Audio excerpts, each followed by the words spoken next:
My name is Daniel. I'm 29, and I work the overnight shift at a small rural motel. It's family-owned, only 2 floors and around 25 rooms. I usually work from 10 p.m. until 6 a.m., and most nights are incredibly quiet. That's why I took the job. I'm not much of a people person, so sitting behind the desk for hours didn't bother me. The motel has a main office with the front desk, a coffee machine, some chairs, and a brochure rack. Behind the desk is a hallway leading to a small back office with a couch, TV, mini fridge, and another desk. A speaker in the back office made a loud ding whenever someone rang the front desk bell.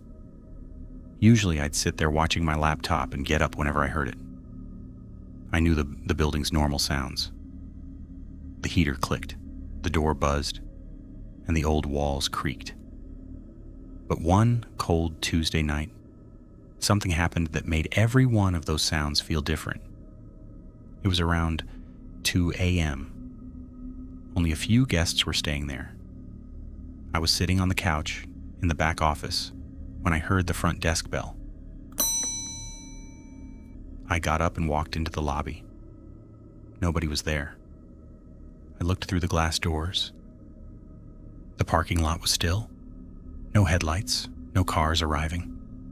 Nothing. I waited for someone to walk in. Nobody did. I eventually went back to the couch. Less than 10 minutes later, the bell rang again. Ding. This time, I immediately walked to the front. Again, the lobby was empty. I stepped outside and looked around. The road was completely dark. I walked toward the sidewalk and looked both ways. Nothing. I wondered if a guest was playing a joke on me. So instead of going back to the lounge, I sat behind the front desk.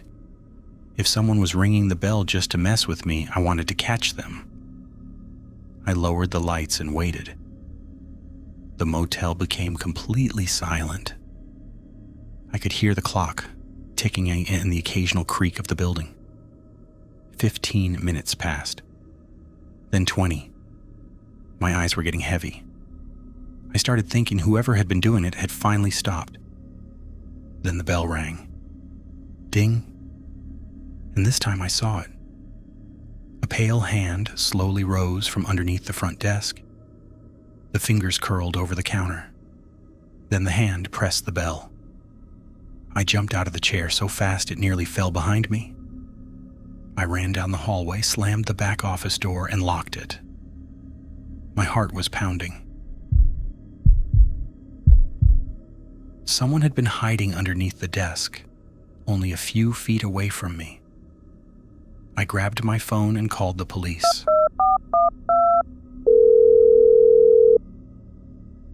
While I was talking to the dispatcher, I forced myself to look at the security monitors. There were 4 cameras, 1 covering the lobby, 1 covering the hallway, and 2 outside. The lobby camera showed my overturned chair. The front desk looked empty. Then I saw movement. A head slowly appeared from underneath the desk.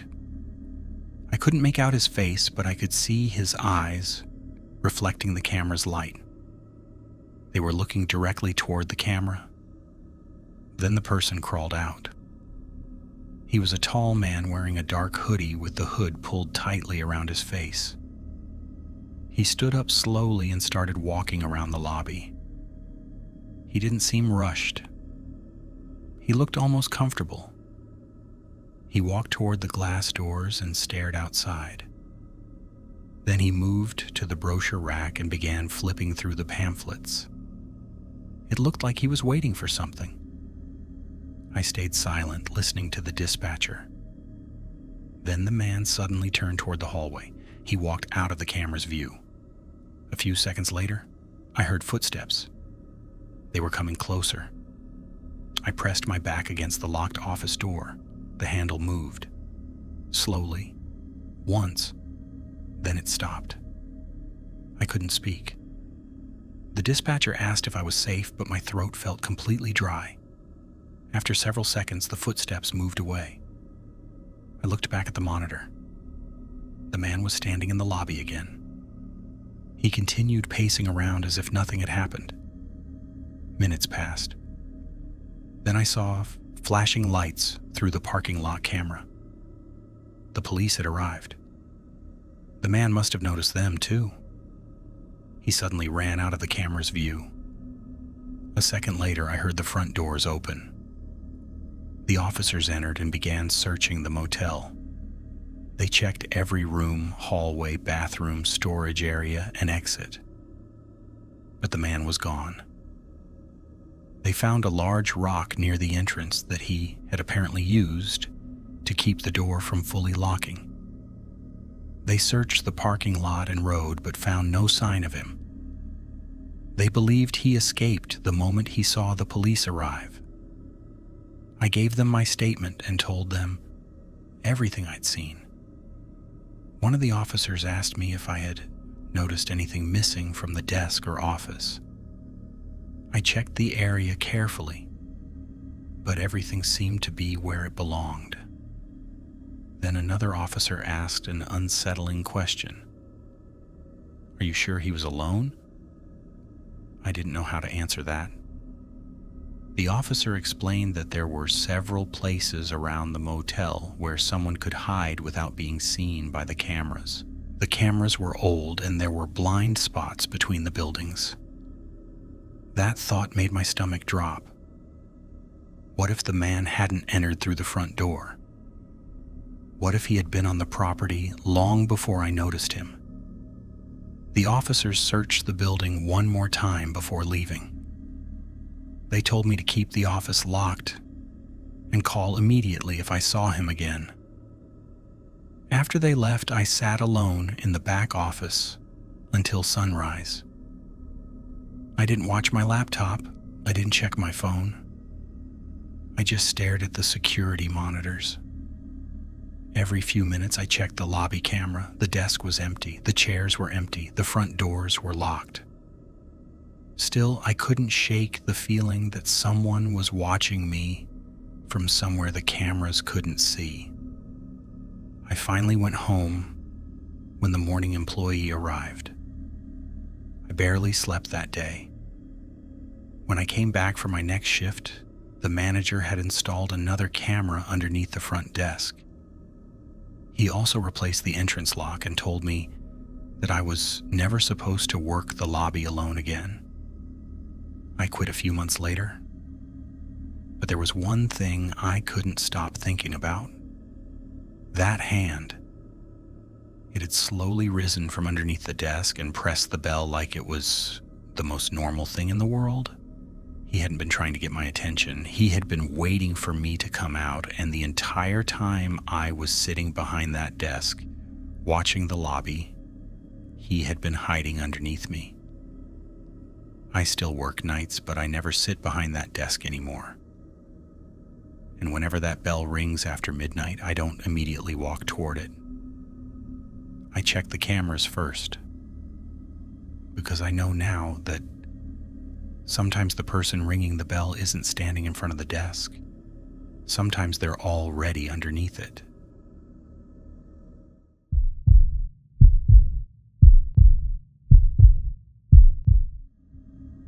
My name is Ethan. I'm 24 years old, and I've been working the late shift at a Burger King in Cedar Falls for almost 2 years. It's not a dream job, but it pays my bills. I've always been comfortable staying awake at night.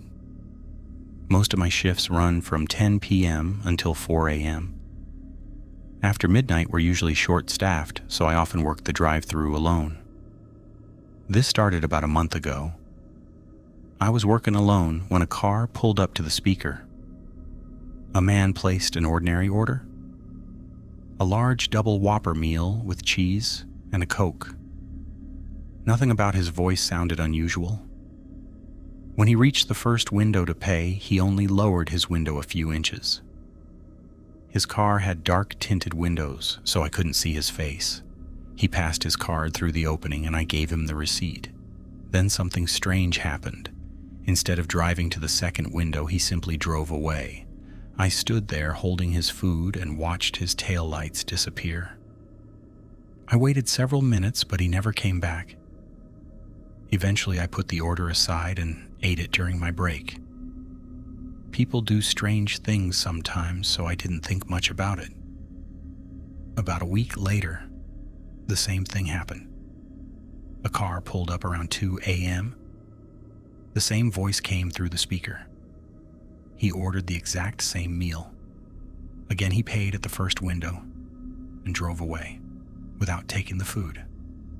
I remember thinking how strange it was that someone had done exactly the same thing twice. Then it happened a third time. Same order, same voice, same dark tinted car. By then I knew it was the same person, but I wasn't complaining. The food had already been paid for, and I was the one eating it. Every few days he would show up between 1 a.m. and 3 a.m. He always ordered the same meal and always left without taking it. After a while, I started expecting him. One night around 2 a.m., I heard his voice again. I already knew what he was going to order, but this time he added something that made me freeze. I hope you've been enjoying those Whoppers, Ethan. My entire body went cold. My name was Ethan. There was no reason this man should have known it. I stared at the speaker. Who is this? He didn't answer. How do you know my name? Nothing. Then I heard his engine rev and the car drove away. I stood there staring at the empty lane. When I got home around 5 a.m., I noticed something near my front door. It was a folded piece of paper. I opened it. There was a handwritten message inside. I know what you did. You have 3 days. My hands started shaking. I had no idea what he was talking about. I didn't have enemies. I wasn't involved in anything illegal. I was just a 24-year-old guy working at Burger King. I barely slept that night. The next night I went to work hoping it had been a prank. Then the same car pulled into the drive-thru. This time he didn't order anything. His voice came through the speaker. Write this down. I grabbed a piece of paper. He gave me an address outside Cedar Falls. I didn't recognize the street. Then he said something that made my stomach drop. You have 2 days to bring $10,000 to that address. I almost laughed. $10,000 was more money than I had. I don't have that kind of money. He didn't answer. The car drove away. I thought about calling the police, but convinced myself it was some kind of prank. So I did nothing. For 3 days, nothing happened. I started believing it was over. Then one night I was sitting in my apartment watching TV after work. Suddenly I heard a loud crash. Glass exploded across the floor. I dropped to the ground thinking someone had fired a gun. When I looked up, I saw a large rock in the middle of my living room. Someone had thrown it through my window. I ran to the window and looked outside. The street was empty. There was no car and no person. That was when I finally called the police. I explained everything, from the first drive-through order to the note and the address. The officers took my statement and said they would investigate. They also told me to keep my doors and windows locked. But there wasn't much else they could do. There were no cameras outside my apartment, and I had no idea who the man was. It has been 3 days since my window was broken. I haven't gone back to work because I'm scared he knows where I live. But I can't stay home forever. I still have rent to pay, and I can't afford to move. The police are investigating the address he gave me. They also said they may be able to trace the card he used for those Burger King orders. I keep thinking about those meals now. For weeks I thought some stranger was buying me free food. I thought it was harmless. But now I wonder if those orders were never about the food. Maybe he was watching me through the drive-through. Maybe every time he came through that lane, he was checking whether I was working. And if that's true, then I still have one question. Why me? I don't know what I supposedly did. I don't know who this man is, and I have no idea what he plans to do next. All I know is that whenever a car slowly passes my apartment at night, I look through the curtains, and I'm always afraid I'll see those same dark tinted windows.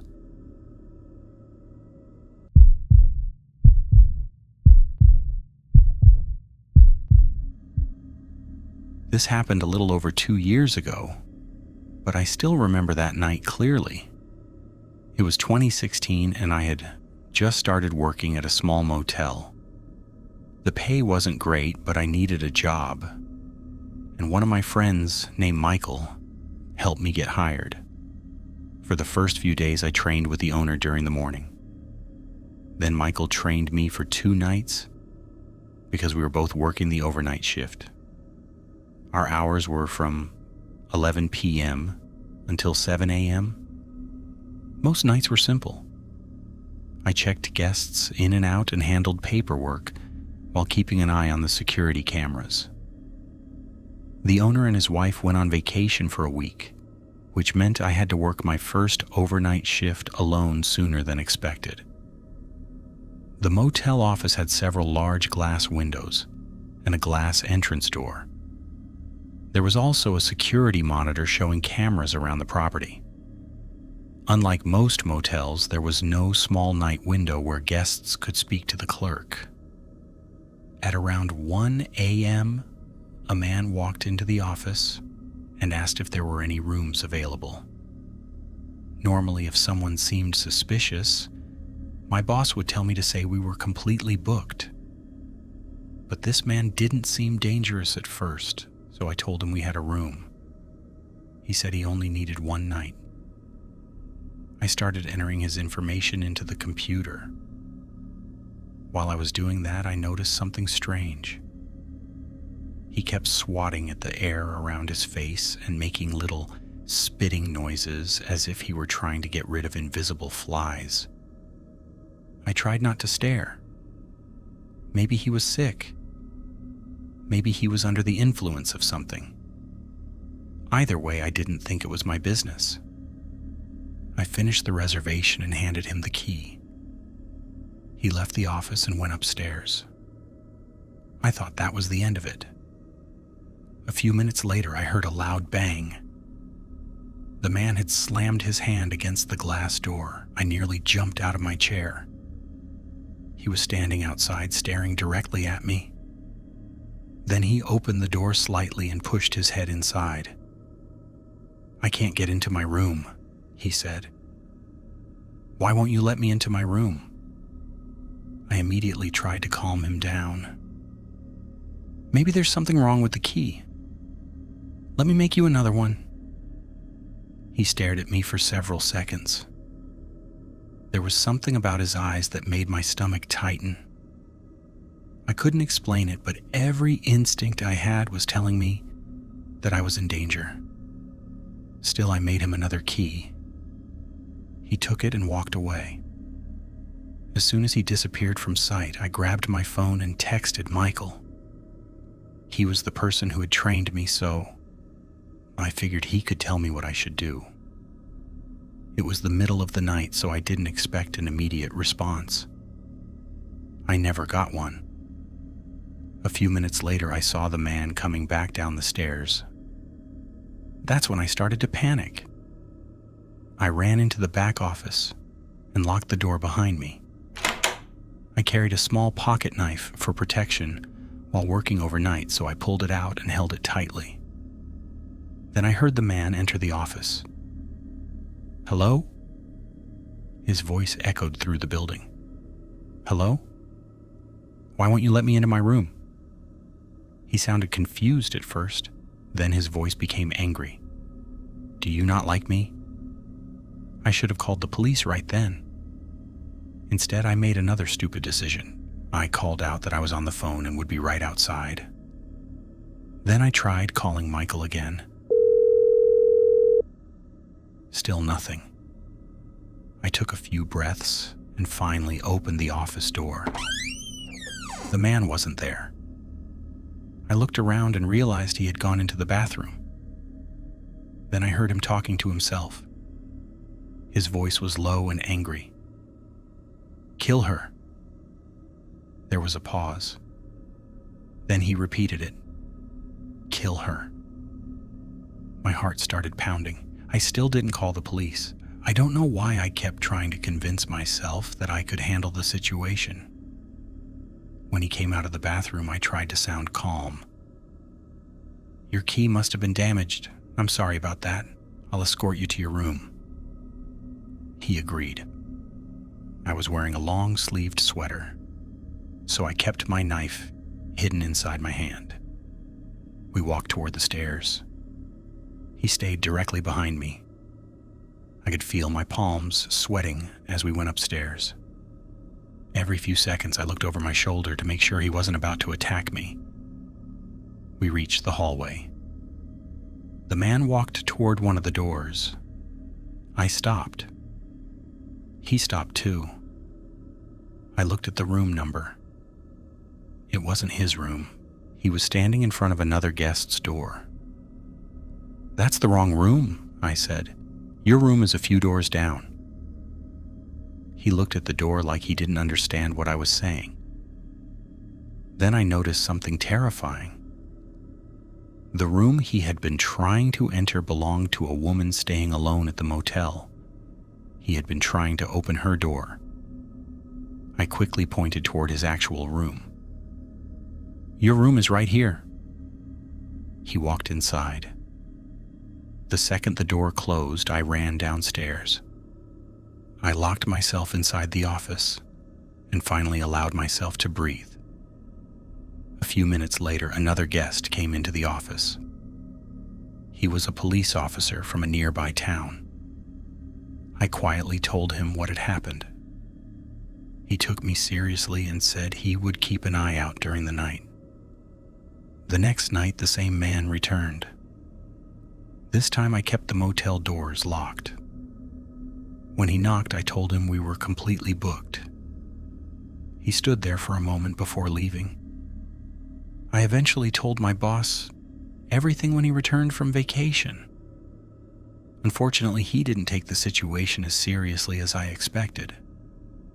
I continued working there for another year and had several strange encounters during that time, but none of them ever compared to that night. What still bothers me is how close that man came to getting inside another guest's room. And I still think about what he meant when he kept saying those two words in the bathroom: "Kill her."